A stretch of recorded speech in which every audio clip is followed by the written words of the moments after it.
Welcome to BlackUSA.news morning show. I'm your host, William Honolulu Jr. Join us as we explore the news and opinions that impact our community. We break down how the major stories have a very personal, local, and racial impact. No topic is off limits, but even if the conversation gets rough, we're always going to keep it real.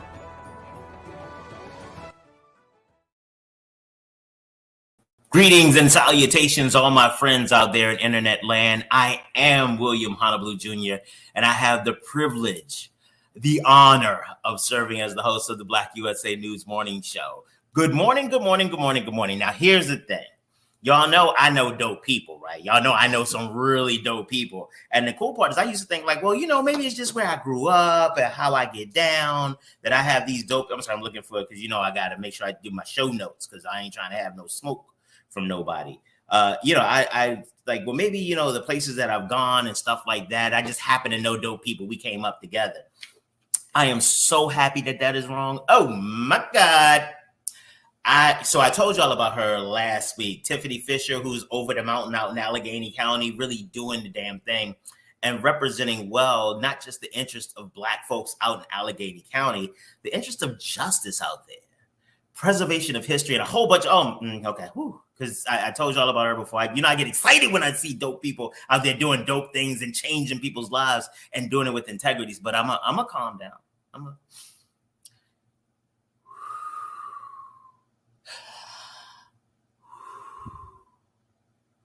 Okay. All right, no, I'm not. That's crazy. I'm not even going to do that. So, because this is something we need to be excited about. We need to be excited about people who are out there doing the damn thing and really changing the world for people. And so we're going to celebrate that. But y'all, I always got to talk about, if we're going to talk about good people doing good things, let's talk about Breadcoin. Breadcoin is an organization that helps people address food insecurity and nutritional issues.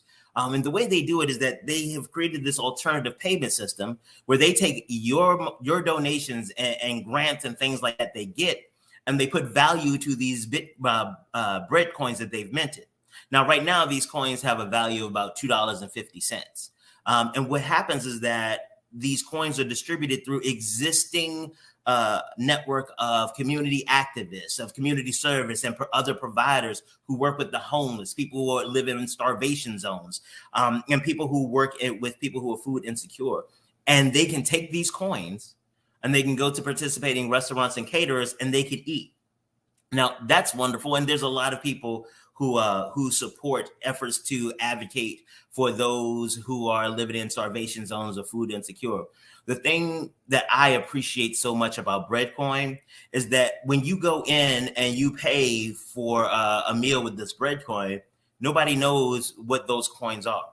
They don't know whether I bought some to contribute and as a donation and I'm in there using them, or they don't know whether I'm homeless. I get to maintain my dignity while having my needs met. One of the things that, in our society happens way too often is that we need people to look like they need help in order for us to feel good about helping them. And I'm gonna tell you off the break, that's some bullshit. It really is. No one should have to sacrifice their dignity to get a basic need met. We've become quite comfortable saying things like, if you don't have enough money, you don't deserve adequate health care. We've been quite comfortable saying that if you don't have adequate money, you don't deserve a safe place to live. I am grateful that we have an opportunity to partner with an organization that remembers that it's not always about money, that there is an inherent value to humanity and that it is one that we need to respect. I'm sorry, there's something flew by me. Y'all know I don't really do bugs like that. So anything flying near my face, especially near my eyes, no, thank you. No, I will turn all this over. We will end the show and I will see you all tomorrow. Don't even get it twisted. I am not about that getting stung stuff. Ugh. I mean, hey, sorry, that was real personalized. But y'all know how it is here. We share. I like I said, I might not keep it 100 with y'all, but I'll keep it 85 because there's 15% y'all don't need to know, and hell, it's 5% I'm trying to forget my damn self. But talking about some of our other partners, want to give a big shout out to Darker Than Blue Grill. Darker Than Blue, located at 413 North Charles Street. They are an amazing organization, not just because they have an amazing food. Like their cowboy prime rib is woo, makes you just feel good. But they're also actively involved in the Black community and they support so many organizations that help us. So if we get an opportunity to spend our money, I think we should spend it at places that are already invested and engaged in helping us. So that includes Darker Than Blue Grill. So please do not hesitate to just hit them up. Or if you're lucky enough to be down there, go grab some food. Fosterpreneur, we enjoy working with organizations. I have the privilege of serving as the chair of the board of Fosterpreneur. Fosterpreneur is an organization that takes the skills that alumni of the foster care system have already developed and help them focus those in a way that can take them to the next level. A lot of the time we look at education and funding to see if somebody will make a good entrepreneur. Well, I've been doing this for 20 plus years, and what I've noticed is that it is the resiliency, it's the adaptability, it is those intrinsic skills that unfortunately many alumni of the foster care system have had to develop in an effort to survive that really change the game and make them successful entrepreneurs. But they need guidance, they need mentorship, they need growth, and Fosterpreneur provides that. And I, again, am so proud. So, I don't have a good voice, but it's cool. It's cool because this is my show. That's the beauty of having my show. I can do what I want. Okay. So proud to be part of them, and just having an opportunity to change lives. It is amazing. And last but not least, I want to tell you how I help my company, The Grinding Gang, help you change your life and the trajectory of your business. Hi, my name is William Honolulu Jr., and I'm the host of the BlackUSA.news morning show and the president of The Grinding Gang Incorporated. The Grinding Gang is an organization that helps small business owners in the nonprofit and for-profit communities figure out how to make sense of all the noise. There's a lot of information out there, and sometimes it gets a little overwhelming. We help you develop business plans. We help you figure out what to do with a lot of the information you receive. And we also help you figure out how to become more profitable. We also host a variety of workshops. You can check out our next workshop right here. Awesome. I think that date is incorrect. I think that date is supposed to be August the 1st. I'm gonna go check it with the production team. See now, I get a show note. I get to tell people what didn't happen right. Okay, y'all know I'm petty. Y'all knew it already. Don't act surprised when I say some petty stuff. That's why you watch it. That's what you like. I know what you like. Don't act. Okay. Ooh. Is this one of those things I'm gonna have to add to my therapy list for Monday? I think it may. I think I had like a little break. All right. Okay. Looking through show notes. Did I do this? Because I want to make sure that I got everything out the way, because I don't have to go back to anything, because I'm telling you, I've had opportunities to have a couple conversations with this woman, and they are all amazing. Her insight, her focus, her respect of history. And real talk, one of the things that is most impressive is that she is who the reports say she is. I've not talked to anybody who said that she is not authentic, that she is not down for the cause, that she is not put in the... You know what? I apologize. I'm doing that thing again where I tell everybody else's story because I get excited. I'm going to stop doing that right now. I'm going to bring her in, Miss Tifani Fisher. Is she here? Hey, how you doing? How are you, love? I am doing well. Thank you so much for joining me. Thank you. Now I'm familiar with Western Maryland because professionally I had to go out there from time to time when I used to work for the state. But I realized that there are a lot of people who don't even know about Western Maryland, except as the pathway to Ohio and Kentucky, and even more that is in the altitude in the mountains. And Black people are actually there. Y'all got Black folk, and you one of them. Oh my God! So for those who don't understand about the geography or whatever, tell them a little bit about Western Maryland and where you are, and Alleghany County specific. So we are past Frederick and past Hagerstown. We're about an hour and 15 minutes past Hagerstown is where Alleghany County starts, and then past us is another place called Garrett County. So we are on The side of the mountain in Garrett County is on the top of the mountain.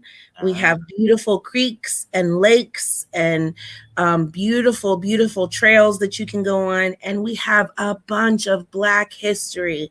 So we are on the Mason-Dixon line, my brother. So I tell people I can walk out my front door and go to the right and in 5 minutes be in West Virginia, or I could go to the left in 5 minutes and be in Pennsylvania. Wow. So we are often forgotten because of that, but we are here. I'm proud to say that on one side of my family's been here for 5 generations. On the other, it is 8, and I'm digging more, so it could be more than that.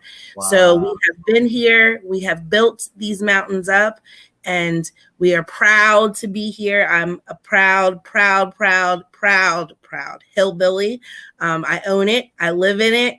I love all kinds of music because of it, and I have been raised by a beautiful village of people that have fed into me. And so my goal is to give what they poured into me back to the next generation while honoring them. So that's how I live. That's how I walk. And again, like I told you all, because we call shit out here. So I would just let you know there's no easy walks here. If you want some bullshit, we just gonna have to talk about it and call it bullshit. And I will tell you, I can smell it. It's like, oh no, I know this aroma. This is Idaho pasture. This is different than the rural bullshit. And I got to tell you all outright, without condition or caveat, she has shown up to be these things. You know, I don't go and just this hype on nobody. I gotta go do some of my own research, and it is, and I appreciate your authenticity. But let's get into something, because most of our audience is from urban and suburban areas, and for them, you are an anomaly. Like, you are a proud Black woman in what demographically is an exceptionally white space. And not just the modern East Coast white. No, this is a lot of the traditions that still play. How does that feel? I mean, like, I can't even figure out how to ask you. But like, I imagine it's a dissimilar experience. But I want you to share like what that feels like to be in that kind of space. So what I will explain to you is that although I am in a white space, that what the keepers of my village have done is they have created what I like to call the bubbles. And so white people kind of stay in their bubble, and we stay in our bubble, and we connect in places like work, community activities, sometimes even house of worships. And there are people that get to pop in and out of each bubble. We got white people that, are down for the cause and hang out, and we're raised by our village. But that's really how we lived. When I tell people that I have the honor and privilege of having one Black teacher, but my children have never experienced that. I've never experienced going to a Black doctor. My children have. I've never worked for a company where I've had a Black boss. And these are just normal, regular things here. Right. So, and because we are here and we are so connected, there's about 8 traditional core families from Alleghany County that kind of spurred out into 13. We're all overlapped and connected. So people laugh because I'm like, that's my cousin, right? And basically everybody's cousins, right? And if you weren't, you were raised in the bubble and you were raised like cousins, right? So I had the beauty of my parents making sure I spent a lot of time with my grandparents and the elders in my community. So I was very protected in that space. Well, one thing that people are kind of taken back from, it was told to me and my cousins very early that the people that we met at school and playing football that were white were our associates, and our friends were our cousins in these bubbles. So it's kind of like you live 2 separate lives and identities, which is why you will find that we can all code switch like that. I joke and tell people, are you nervous going in a room speaking to a bunch of white people? Nope. I can do that with my eyes closed, hands tied behind my back, because I've been doing that since I was a kid, right? Right. So I think in those bubbles, we learned a lot about who we were, which is a blessing. and something that I see folks from the city don't necessarily get, because most people that live in an urban area are transplanted, if not a generation or two below a transplant, right? I can go to the same altar that my great grandmother prayed at. Wow. The same altar. I walk on the same soil, the same streets, and I can know some of the same families that she knew in the white community and in the Black community. So that is why my community is so beautiful, because those relationships that tied us over into the white, into the Amish community, and came into the Black community have locked, and they're just as generationally deep as the hate that's here. And we spend a lot of time, folks will be like, oh, they're racist up there. They're racist up there. And they are, and they are, right? And we're going to experience stuff that you guys don't experience here. But we also have this deep rooted love of community here outside of that. And that's the part that I want to talk about. I don't think that you can meet hate with hate. You have to meet hate with love. It's the only way to break it. I have a saying that says, first we have to understand humanity, which is why I love that bread coin thing. I was over here almost in tears. That's beautiful to me. We have to understand humanity. Once we get to humanity, then we can build a community. If we get past community, then we can get to unity. And once we get to unity, then we can get to equity. And then eventually we'll get to equality.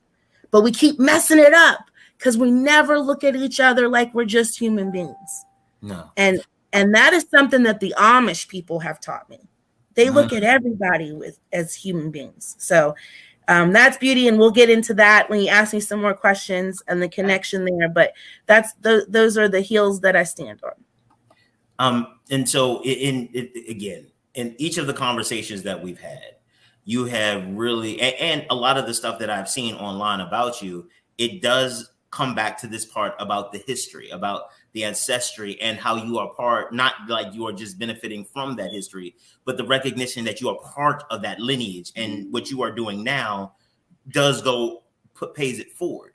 And so it sounds like in the space that you have lived in, kind of the and these are my words, not yours. I want to see if I'm interpreting it well, that the anchor that you have through the generations into the land provides an anchor point for you. So, and the protection that your community has created an opportunity for you to express and understand your history, so that a lot of, like, I know there's a lot of things that I am learning about my family now, because I've been spending new time with my mother, and I've been able to get a different sense of it as she's gotten older and I've gotten older too. But it sounds like that was not something that happened like incidentally. It sounds like that was part of your training, part of your growth and development. And how has that impacted, like that being part of your family's identity? How has that impacted you? I know you talked about it a little bit, but like, I think that history is a big deal.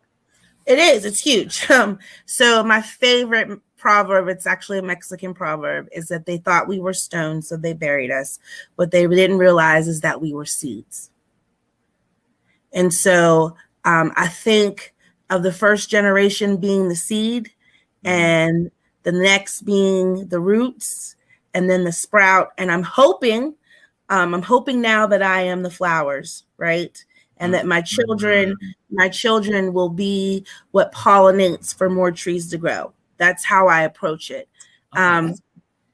So you just gonna come in and just drop fire this morning too? You just gonna let me go ahead, drop some poetry real quick. Let me bless them with some lines. Okay, I see what you're doing, Tiffany. I thought we was gonna have a good conversation about history, but you go ahead and spit in verse. Okay, got bars. Okay, bars. But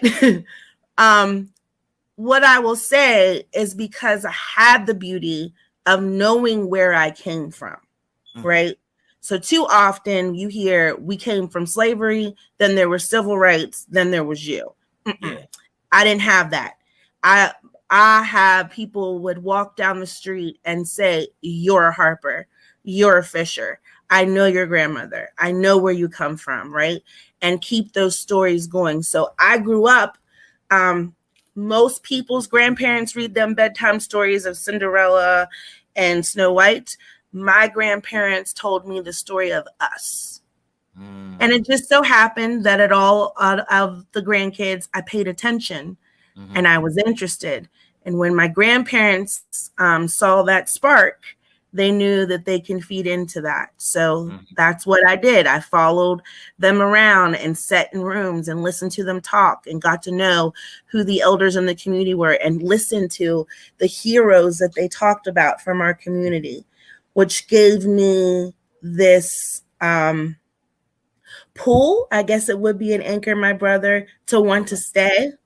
A lot of people in my generation were like, there's no money, we're out, deuces, which is okay. But my grandmother, I always tell people she tricked me. I had my children young, and she told me, you can't leave until you raise your kids. And then it was, you can't leave until I'm gone.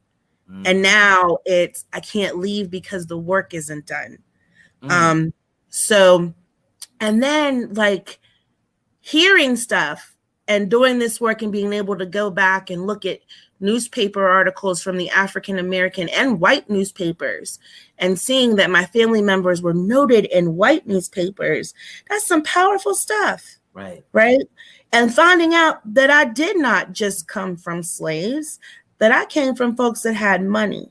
And not only did they have money, they used their money well, right, to create legacy. So it's important for us to erase that has been taught to us, that we just came from somebody just threw us away and threw us on a ship and threw us there on a plantation and we were nothing more than a workhorse. That's not true. That's not true. Because somebody in your family got you out. Somebody in your family. It wasn't no good white man in 1865 that did it either. No. Even when we tell that story, how come we don't tell the story of Memorial Day correctly? It was the humanity of those who fought for us to be free that buried soldiers, regardless if they were a part of who was fighting for their enslavement or not, and gave them proper burials. That is the truth of Memorial Day. Wow. And somehow we have allowed them to teach us that it's just talking about soldiers. No. That was the biggest act of humanity. Yes. In this country, and we don't talk about it. So I want to talk about it. And I also want to talk about how hate creeps in. So I heard you talk about the work that my cousin started. I want to give her credit. Corey Jackson, she's has a group called the Brownsville Project. And I worked in group with her with the Alleghany County Lynching and Truth and Reconciliation Commission and the lynching work that we did. And that is beautiful. But I have another project that I want to promote and talk about with you. You know, I'll give you a whole screen to go in and do that. Go ahead, talk about it. So in doing my family history, I've always known that I'm from Garrett County. I knew that part. And I've always known my great-grandmother's full name. And then that's where we came from. That's where our family started. And so I knew that there was a Black community in Garrett County. Garrett County at one point in time was a part of Alleghany County. Then they came in, they were doing some redlining and moving and shifting stuff around with West Virginia. So parts of Alleghany County became parts of West Virginia. And then they also separated into Garrett County. When they did that, Garrett County became a sundown county. And it was at that moment that my family moved to Alleghany County in Frostburg. So I was blessed in a room similar that I met you to come into a workshop and meet a Black woman that was working in Garrett County. And I said, oh, you know, my family's from there. And she said, you know, the church is still there. So I'm AME. And I said, oh, wow. So she took me there. And this church building was sitting on Amish land with a sign out identifying that it was the only AME church in Garrett County. As soon as I got out the car, Mr. Yoder is his name, said, are you a Harper Walker? I said, yes. So we decided then, the mayor of Mountain Lake Park wanted to take that church and restore it. And I thought that was great. But what I told him was, if we're going to tell this story, your vision is so that kids like you that grew up in Garrett County knew that there was Black people here. My vision is to let the Black people that came here know that this is where their roots are from. So we have been working together with the descendants and him. We are restoring that building that has been kept since 1920-ish. Wow. And on a farm, hidden, used as a stable house, and turning it into a Black History Museum. And in that museum will be the story of us. It will be the story of my grandmother and my great-grandmother and that community that was there. Now, these are not Martin Luther King's, right? These are not Frederick Douglass's or even Richard Allen, but what I have found is they are powerful. Absolutely. Because in doing this research, not only were they so smart to be able to build up a whole community that had a church house, that had a schoolhouse, that had businesses, which my family owned businesses. They were also smart enough to know that the deeds to these homes had to be in females' names. So here comes my great-grandmother, who I only knew was a woman that had a bunch of kids and loved horses, here to find out she was a blacksmith, a female blacksmith. Wow. A female blacksmith, a Black female blacksmith, that when she came to Virginia, from Virginia to Garrett County, she had money in her pocket. When she left Garrett County, she had enough money to buy almost a side of one of the mountains to purchase a house for herself, and all of her daughters had a house deeded in her name. And we still have those homes. I'm proud to say my mama and my aunt and one of my aunts and uncles live in there, and we still have the house that was her house that originally had the stables underneath of it. My mother grew up in that house. My grandfather grew up in that house, and it still stands. That's important to know about yourself. That's why I can stand so proudly and be authentic, right? So then when I'm doing the work of her, I notice in the white newspaper, when my great-grandmother with no education, right? My great-grandmother, who used to live on a plantation, would go back into that sundown county. They wrote about it in the white newspaper. That's pretty influential to have a Negro mentioned, let alone unless there was unless it was to be a lynching. Then like that made sense to mention, but like for her to be acknowledged like that, that's big. That's a big deal. It's a big deal. But then the most powerful moment is I asked Mr. Yoder, the Amish man, how did you get here? Because he's German Amish. So if you don't know much about the Amish community, most people think of Pennsylvania Dutch, but there's a part of the Amish community that's German. So I know that he's speaking German. So I'm like, how did you get here? To find out that his family came over here as indigent servants and were kind of snuck into the country and had to work their way to freedom. They ended up in Virginia also. And what he tells me is in this town in Virginia, the Black and the indigenous and the Amish community were close together. They were friends. They taught each other how to farm the land, how to take care of different animals. And it just so happened that a Black man fell in love with an Amish woman and she became pregnant.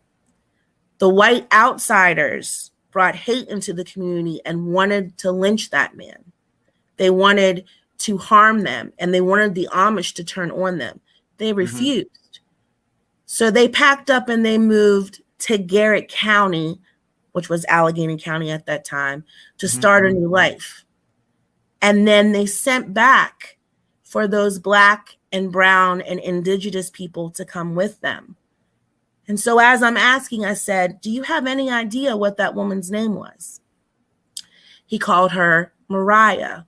So I'm doing research, and I found out that the reason why my great-grandmother decided to come to that area is because her aunt, Anna Mariah, lived there. Wow. And Anna Mariah on the census for many years was listed as white, but then you see a shift. But she was smart enough to know when she was listed as white to get that paper. So she had a cottage here and a cottage in Fairmont, West Virginia. Mm-hmm. Also found, there was a newspaper article, this is after she had married a black man and her census is black, that she was found dead in her home right around the time that Garrett County became a sundown county. And they said it was from angina, which we all know was probably some BS, right? Yeah. But so to know that those same Amish people, why my grandmother and the rest of that black community were being tortured because there was a lynching tree in front of their church. And the pastor came back and was fighting for their church, that the Amish people still felt so much humanity and connection to the black community that they took and hid their house of worship. Now, this is nothing but some wood. Yeah. But they kept it.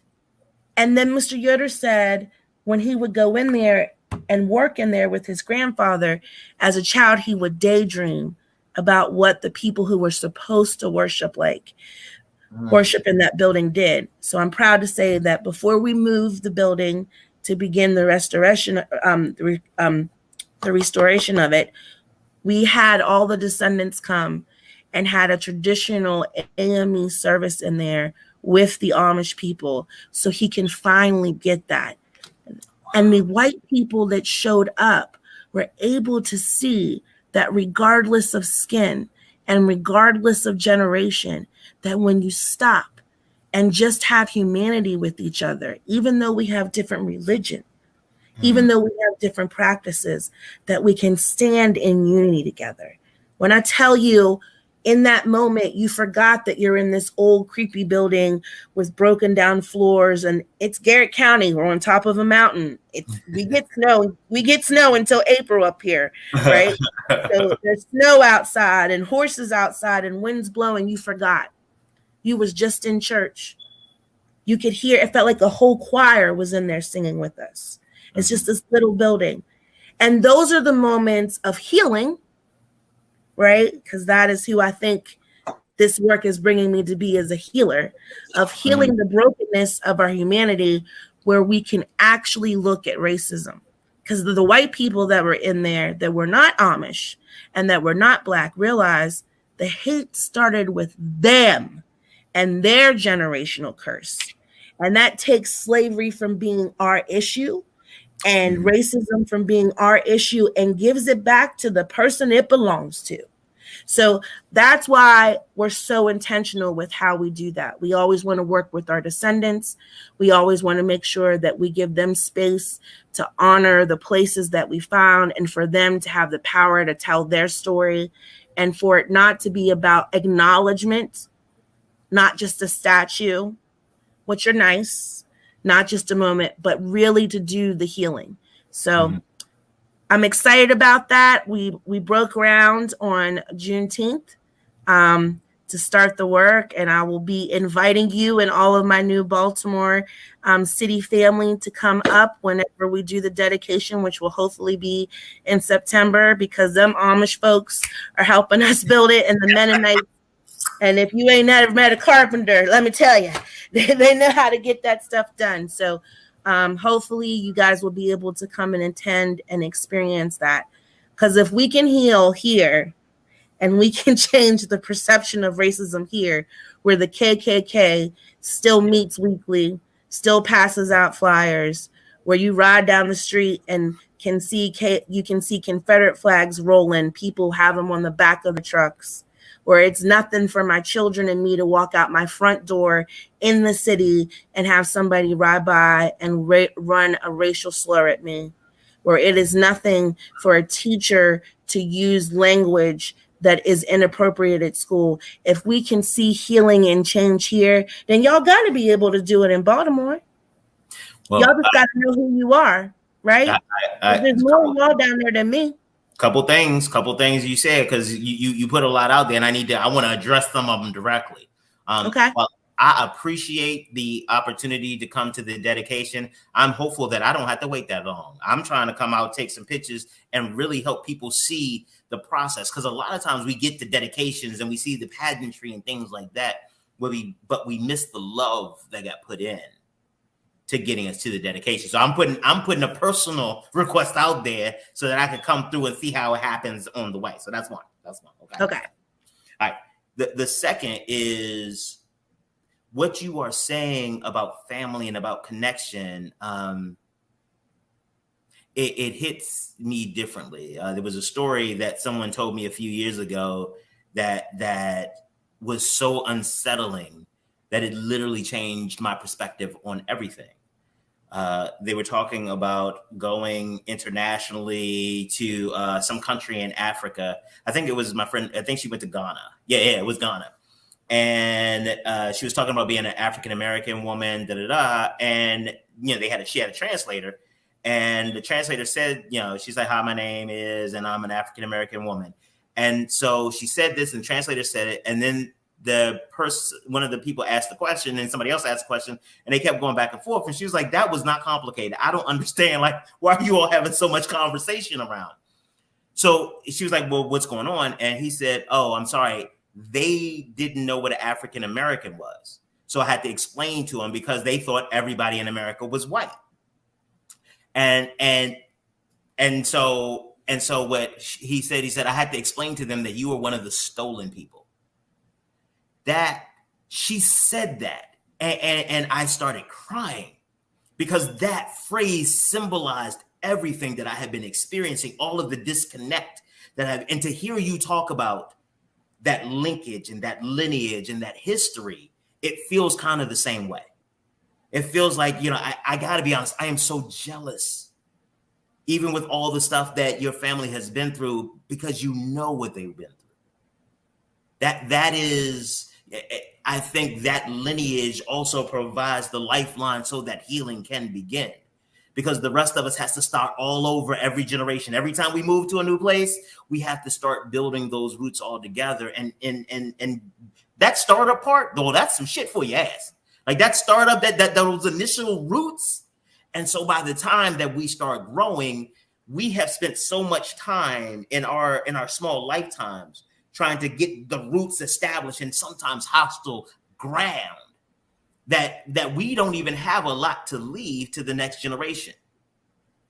And so I want to say thank you again. I thought this was going to be just like, I'm going to get people to know who you are. But like, I am grateful for you not just deciding to share with us, but for all of the things that happened to get you decided to do this in the first place. So I just want to say that. I'm sorry. I get emotional. It's my show, so I can get emotional whatever the fuck I want to.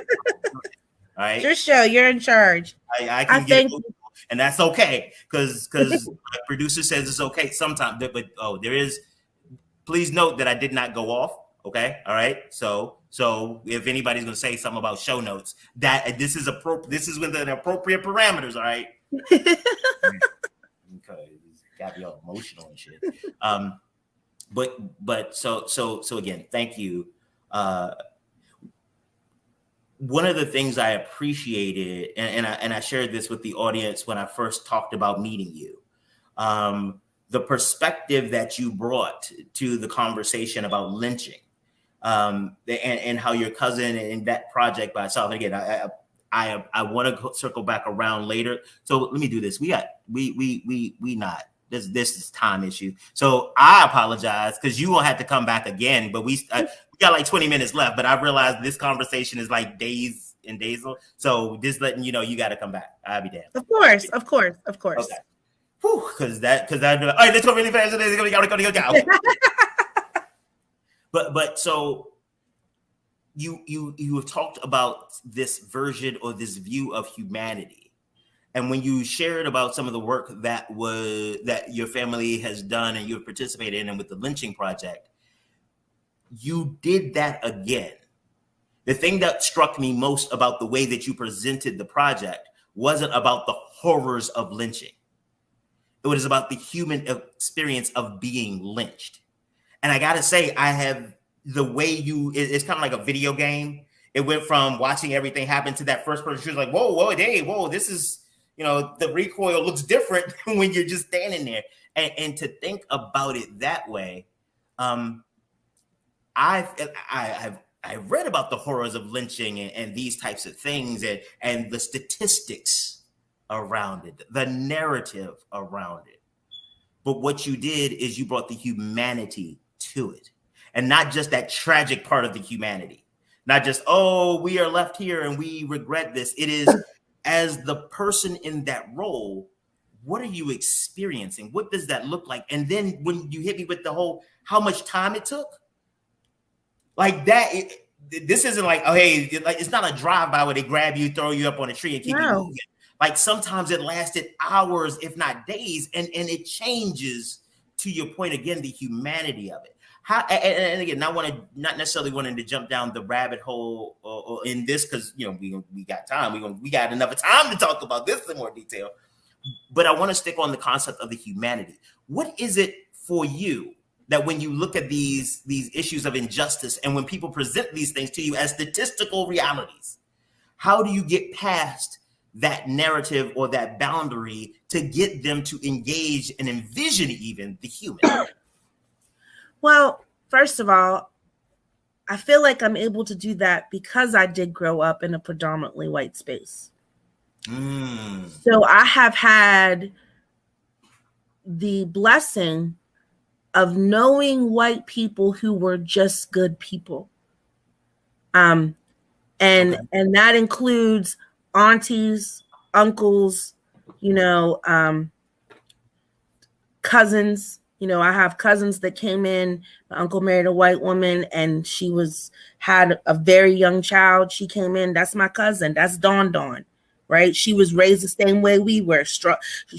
We got yarn in our hair. She got yarn in her hair. She ate where we ate. Same bathtub, right? So I grew up in a space where I knew the only reason why people saw us different is because the people that were full of hate saw us different. Right?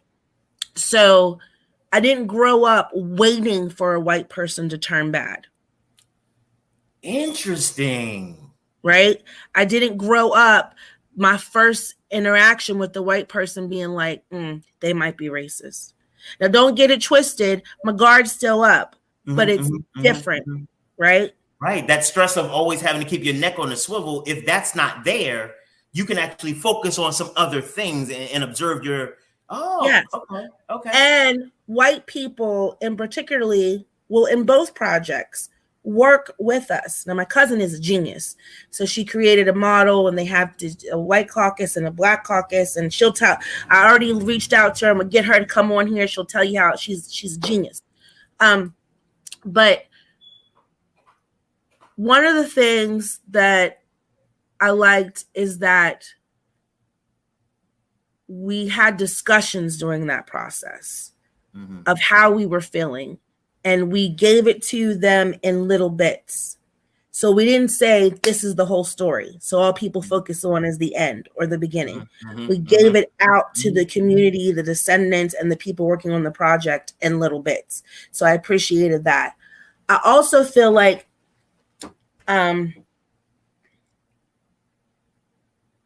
we often, and I'm gonna talk about news folks in a minute. When y'all report, you report on the incident, and we forget. And I'm talking about the lynching of Black people in America today.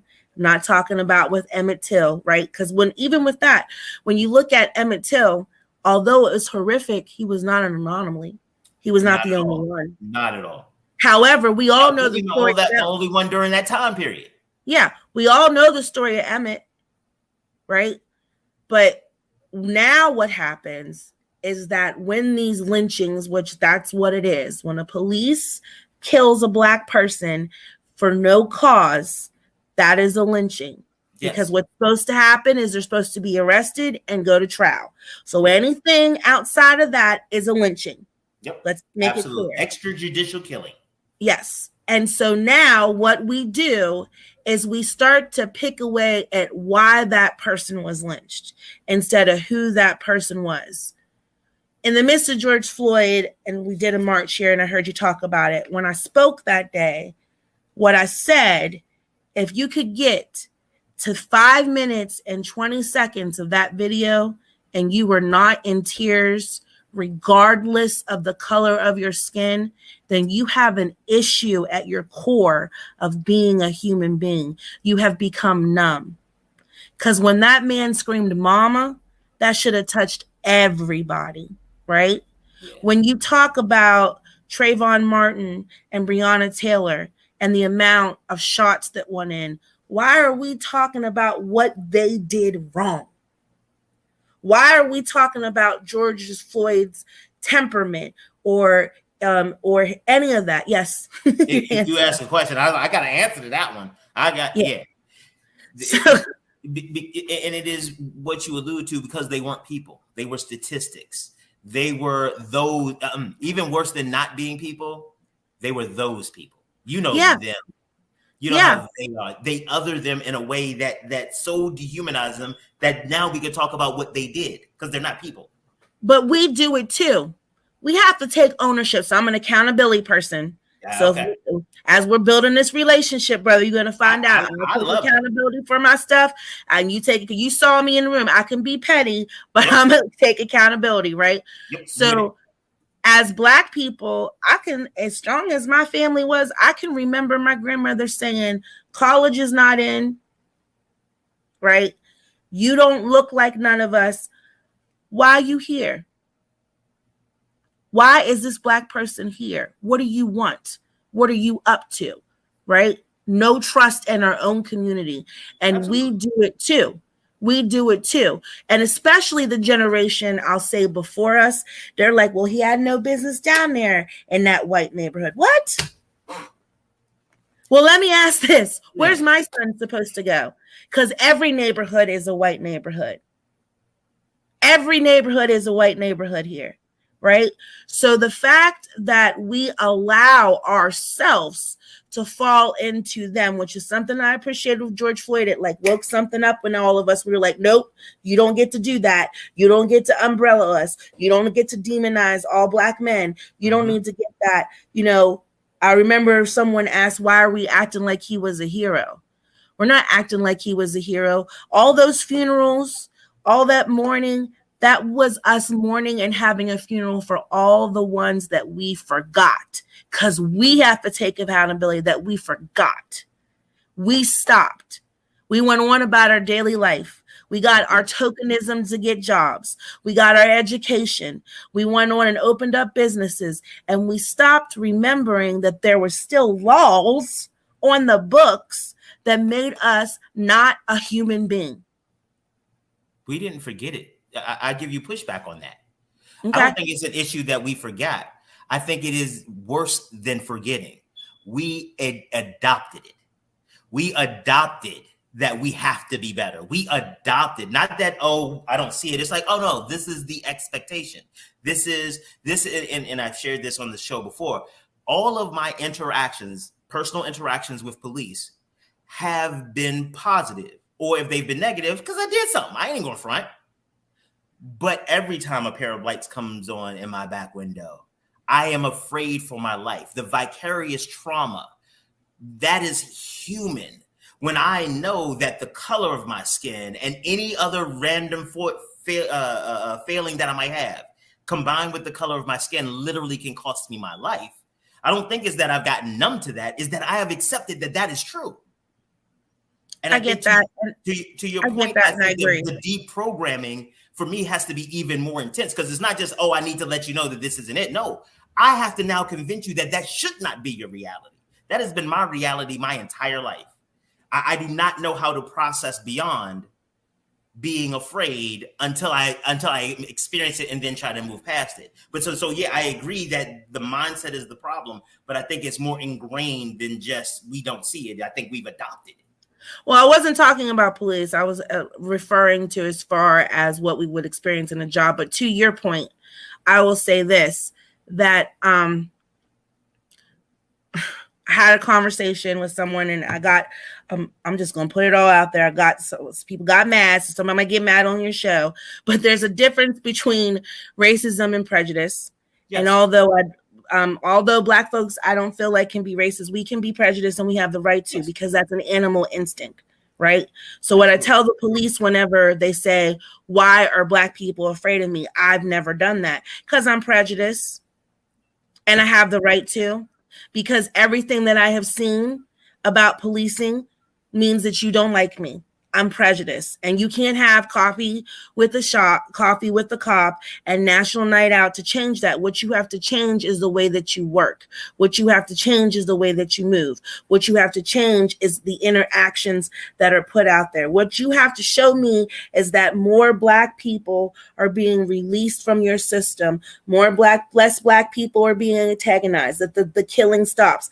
And no, my issue might not be with Barney Fife here in Alleghany County, but because Barney's brothers in Baltimore have done what they've done, and I watch it on television, now I'm prejudiced. And I have the right to be, because that's how I protect myself. And so I feel like as human beings, we have been taught that it's wrong to be prejudiced. No, that's how you protect yourself. If a mouse sees a tiger, it's running. Because it's been taught me too, by the way. I'm getting right? up out of there. Yeah, right? Right. I don't know if you were watching, something flew near my face, and I was like, we about to shut the whole damn show down. No, thank you. You're not going to sting me on my face. I'll be damn. But I saw y'all full of bugs either. But to your point, what and I appreciate you clarifying. I was using the police because that's my most personal example about how the reality, to your point, does not have to fit your perception. And so to that, I think that, again, your focus and emphasis on the communication, on the humanity, on the healing, and I know, like, when we have programs and things like that, my first thing is, who are we doing this for, and why are they not here talking to us about how do we plan it? Like at Fosterpreneur, one of my biggest accomplishments as chair of the board. It's a small organization. We've only been out here for about 4 or 5 years. One of the biggest accomplishments, students have been successful, but for me, it is the fact that we have 2 alumni of the foster care system who've gone through our program on the board. Not auxiliary board members. No, they are board members. They can hold any role that, like, and the funny part is that one of them was confused about why we asked her. but it goes to how we disempower people, and we get people to believe, like, if you don't have a credential or you don't have if you're not affiliated with this organization, if your last name isn't Esquire, doctor, or something like that, then your emphasis or your input is advisory. But let me explain. Doing anything. If we're not doing it to help the person or to engage them, then just do it for yourself. Save your money, save your time. Let me tell you something. I take so much issue with that, right? So, wait, adding the people to the board? No, I take issue when people have to have letters, numbers, and stuff behind and in front of their name for them to be qualified. Because we were about to have a whole big issue. I was like, you don't think they should be on the board? Wait, no, I think that's amazing. That's what I said. The same way with us, descendants need to be on the board. Yes. Descendants need to be a part of the project, and it needs to be put in the board that we have a community center up here. It's the only standing Black structure besides a church that talks about in this almost all black neighborhood, and that we have to remember ourselves. And I pushed very hard at the Carver School, and they created this board, and it's got 12 people on the board, but 8 of them are white.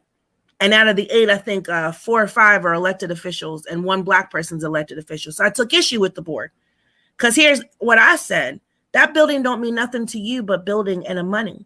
What about the people that were affected by that not being in a community center when it stopped being a school all these years? What about the descendants of the alumni? And they're like, well, I understand alumni, but not descendants. Wait, you made a whole generations go to a school, right? And then once they made that school great and they made that neighborhood great and they taught education, you took it from them and put them into a white school where they were so worried about being racially profiled, attacked, slurred, threatened, that they couldn't get the education that they needed. Point blank, period. So restoration and reparations means that building belongs to us. Since you gave it to us and we made it beautiful, it should go to us and it should always be controlled by us. I stand on that issue. And one of the things that the mayor said was that I was not qualified to be on the board because I don't have a whole bunch of numbers and letters before and after my name. And I'm going to make it plain. I have a high school diploma. I worked for 20 years in the medical field. I have raised 6 children. I did not go back to college. That's who I am. I don't have a problem with it. I'm not qualifying myself for anybody, but what you can't take away from is my lived experience.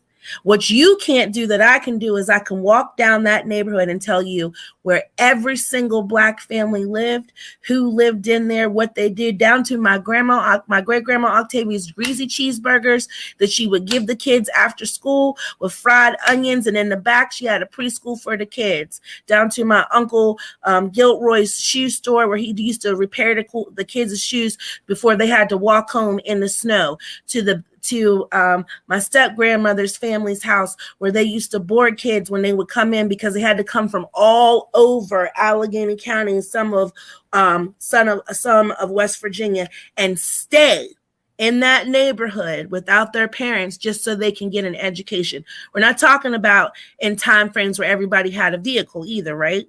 So we had to figure out how to get there. So that part, when you just said that, just right there, because you don't need, everybody thinks you need to have an education to do this work. You don't need an education to do this work. You need a voice. You need patience, which is hard. Mm-hmm. And sometimes you just need tolerance. It's harder than patience. And you need an understanding of who you are. You can't do this work if you don't know who you are. Right? Because then you're just fighting for somebody else's stuff, right? And putting all your stuff into it. So I appreciate that you said that, because if you're not talking to the people that it affected or the people that it's going to harm, then there's no reason to do the work. Yes, and that's why this stuff doesn't work. It is white supremacy. Let's not get it twisted. Yeah. I know we're wrapping up. You know what? I decided this is my show. We're gonna go as long as I fucking want today. Maybe long as I fucking want, so long as I don't get in trouble. So maybe 10 minutes. Okay. So there we go. The thing is that as you're talking about, the education doesn't qualify you, but the problem is that my experience with it. So I do have a whole bunch of degrees. But what I realized as I've been developing my practice was that none of that actually was helpful to me. Actually, it became I did not know how to do my craft because I was trying to do what I learned. One of my best, when I first got out, I was a brandly new minted MBA JD. You could just smell the ink on it and everything. And I studied it. I love business too. And one of my friends was one of my first clients. And I was like, okay, we met. And I went for 2 weeks and I put together a business. But at the time, some of my best work. I've gotten better since then. But this was some of my best work. And I had the projections and the steps necessary for them to become a regional concern in the Mid-Atlantic area within 12 to 17 years. Wow. They were like, I don't think this is ours. I said, what happened? What happened? Did you not see this? You can work. She said, I don't think that's for us. And I said, well, wait a minute. What do you mean? No, I know this may look a little ambitious, but you can do it. She was like, oh no, it's not that we don't think we can. We don't want to. I said, what? You don't want to? I was like, I studied business. Okay. I have learned. I got good grades and I'm brilliant. And I studied this. So you got double. And all of the case studies said that the goal is to get as much money as possible. You, ma'am and sir, are not doing business right. And I said, so why did you come to me? And they said, well, like we said at the last meeting, didn't listen to him well. I got all excited in my own head because education told me, my school told me what they were going to want. And even if they didn't say that, they just didn't know it. Because the school already told, do you know how much I pay for this shit? Of course they right. And so what I tell them, they're like, well, we just need to know, like, we need to expand. And so, you know, we talked to our bank and they said we need to have more money, but we make and I was like, oh, the problem is that you run a cash business. Just deposit it in your accounts on Monday and then just take it out that afternoon. So you have a trail of money, and then just keep your receipts, use your card the most, and da-da-da. And they were like, oh my God, thank you. I was like, wait, was that, but in 12 years, you see the side, 12 years, you could have all the money and the food because your food tastes good. Fast forward 20 years. They have, before the husband died earlier this year, they had an incredible business. They loved working with their clients. They hired a couple people, and they were able to spend time with their son and invest in him to the point where he went from being in special ed and the school, his high school, saying like, we're just hoping to get him out, to graduating with a degree in fire engineering. I didn't even know that was a whole fucking thing. But it was because I could have derailed their entire plan because of my education. Because I was listening to what people who did not know them, had no idea about what their world looked like. And I was just taking it from the experts. I read literally some of the stuff I had the citations in from the seminal experts in food services. But those experts did not know my clients. Yep. And also what I want to say is what I teach my children, that education is their pathway to understand how to decode white supremacy so they can get where they want. Say it again. Say it again for the people in the back. Education is the pathway for you to decode white supremacy to get what you want. I value it. It's needed. We have to have people that understand the system inside and out so that we can thrive and so that we can take it down. So I don't want anybody on this show to think I'm not saying don't get your education. Wow. However, there are people like myself, and that doesn't mean that I might not go to college one day, because I can't call what God's going to call me to do. And I go where he tells me and the ancestors. I'm not in charge. I gave up full control last year. Spent 40 days in the hospital, 14 surgeries, realized I had no control over anything. Doctor said you're going to die. Jesus and the ancestors said the hell she is not. And doctor said you weren't going to walk. Jesus and the ancestors said, yes, she is. And I have lived listening to their whispers and his call since then. And I will continue that. But I don't want people. I've raised 6 children. And still raising 2. And I have one that is going to school to be an attorney. She's badass. I love her. I have another one that's an artist and a free spirit, and she's going to school to be a sign language interpreter. And then I have a child that just ain't figured out what he wants to do yet. And school ain't it. And that's okay, because you can still find purpose, yes. Right? I want everybody to have a purposeful life. I've seen people work. My dad worked at the mill, at the paper mill, almost my entire life. I'm a mill baby. That's what they call us up here, right? Made good money. Mm-hmm.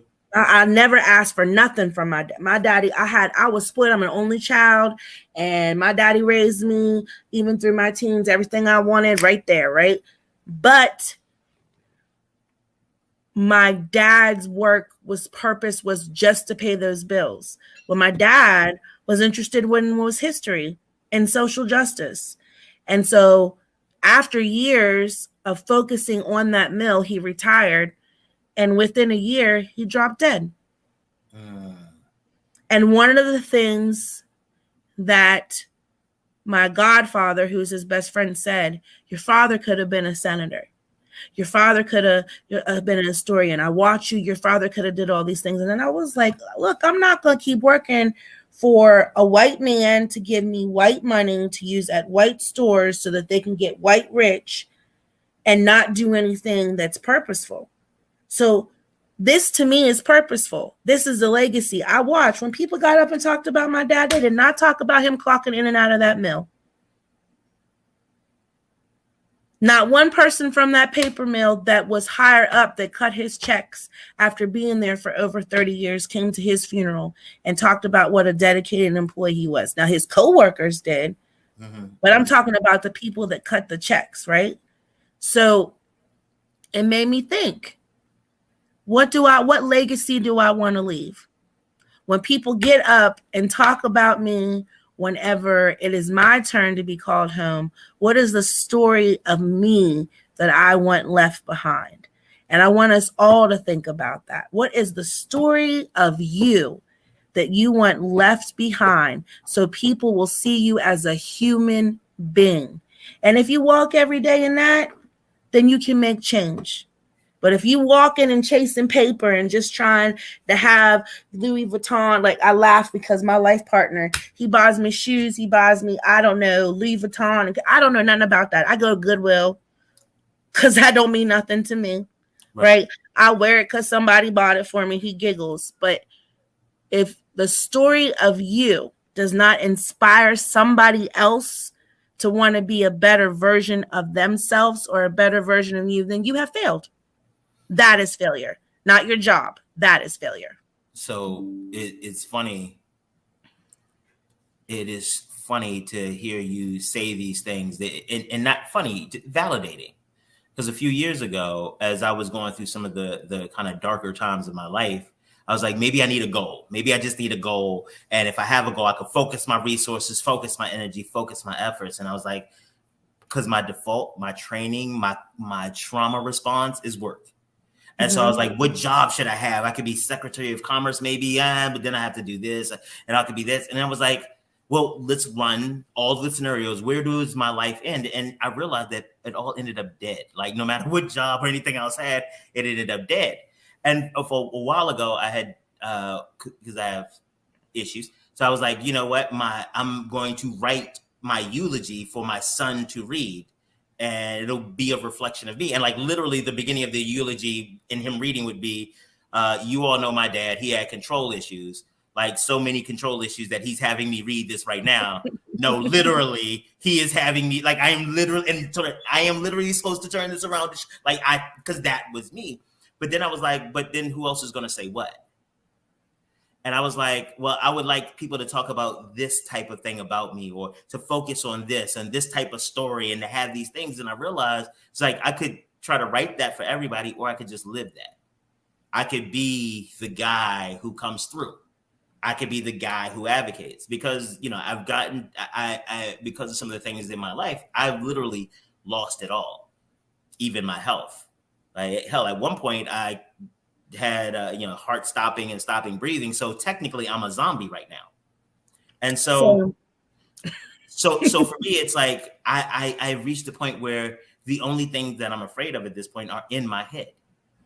And so I want to live and leave the legacy of those stories. I want to be the person, whether we're family or not. I remember that time. And thank you for talking about the impact of the legacy and the stories and how that has shaped you and poured into you.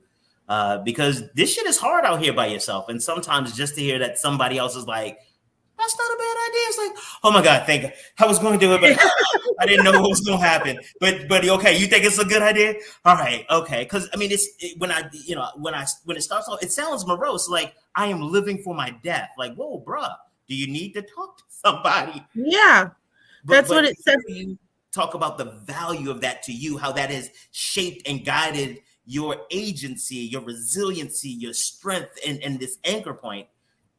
I didn't know. I just thought we was gonna have a good conversation about some history stuff. You go ahead and you made me emotional. Goddamn it, Tiffany! I was not planning to be emotional today. All right, that is not what this show was particularly supposed to be. But that is the intention of humanity, right? So what you just described is humanity. What you want is for people to see you as a human being and the humanity in you, your core, your heart. And so now you are moving with intention. And that's how we get to healing.